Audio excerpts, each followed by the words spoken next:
It's been almost 5 years since my then 94-year-old mother called me one day to inform me that she'd been to the doctor, and the doctor had told her that she needed to get her affairs in order. Her time was drawing nigh. To that, she went on to inform me that that meant I would need to take an unlimited leave of absence from my position and come home and take care of her until the end. I informed her I could not do that. Wrong answer. But that I would come every week and check on her to do anything around the house that Bill couldn't take care of and spend some time with her. As it turned out, our journey together was 9 months. It was a very difficult journey for my mother. She had anticipated a sprint, not a marathon. She had to deal with things that she didn't want to deal with. She had to make decisions she didn't want to make. She had to spend money that she didn't want to spend. She ended up saying and hearing things that were very difficult for her. She came to the end bitter and angry, and death came hard. It was a very different journey for me. I don't know what I had anticipated, but it turned out that I learned an awful lot about who I was, who my mother was, and most importantly, why our relationship together was the way it was. There was a new perspective. I came to the end of our time together with new healing and wholeness. And I was able to walk away with a sense of real peace. Jesus says waiting for the kingdom is a lot like that. It's more of a marathon than a sprint, a time of learning and growing, a time of coming to understand one another in new ways. He tells a marvelous story about 10 bridesmaids who are waiting for the bridegroom to arrive at the wedding reception so that they can party. 5 of them come prepared for a long night of waiting, their lamps trimmed and extra oil. 5 expect it to be a short wait, and so do not come so prepared. As time wanes on, those that came unprepared run out of oil for their lamps and must go buy more. While they are gone, the bridegroom comes and enters the party. As they return to the reception, they find the doors closed and access denied. The moral of the story is, as we wait, we must be prepared for the long haul. How is it that we, as people of faith, prepare in our waiting and our watching?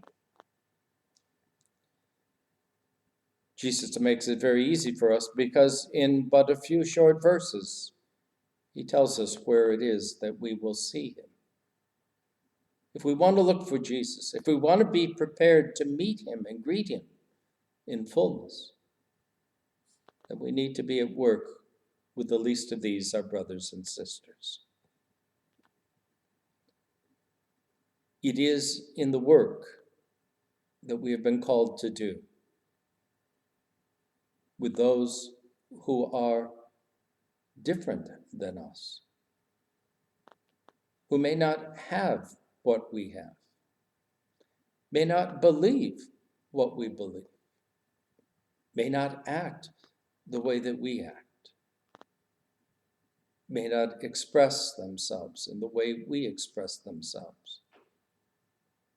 It is precisely in them that we may most clearly see Jesus. The last few days have been a roller coaster for our nation and for the world. Many are filled with new hope and new encouragement.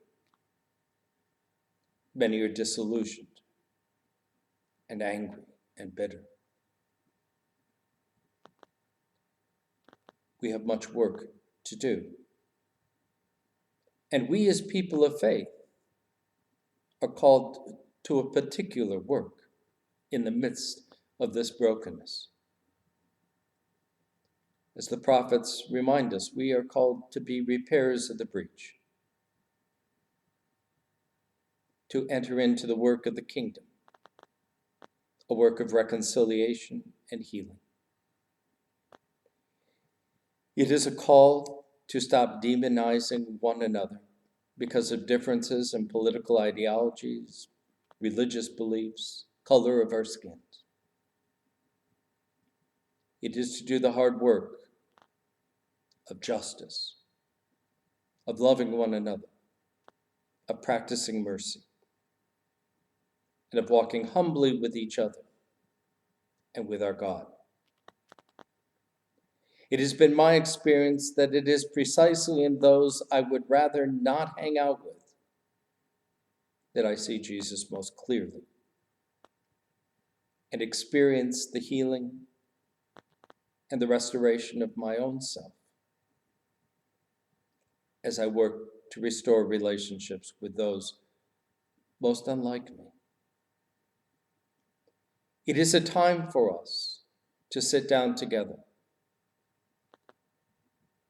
and to learn who we are, not in judgment, but in hope and expectation, that we might experience the coming of the Savior, the healer, in our midst, in our lives, and in the lives of those around us, in the life of this nation and the world. The promise is he will be there, and he invites us to come and see,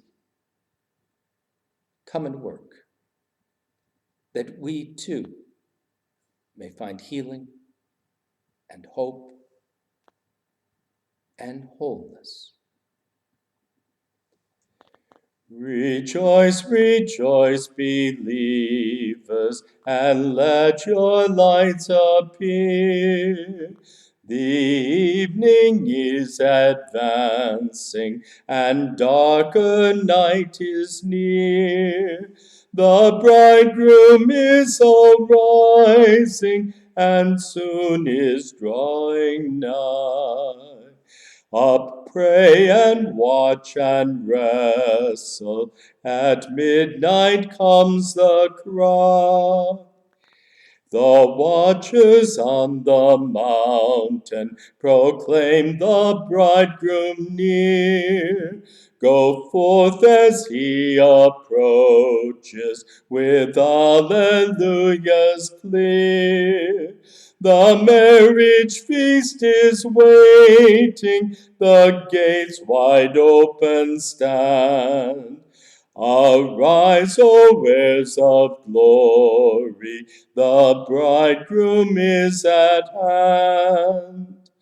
Our hope and expectation, O Jesus, now appear. Arise, O Son, so longed for, o'er this benighted sphere.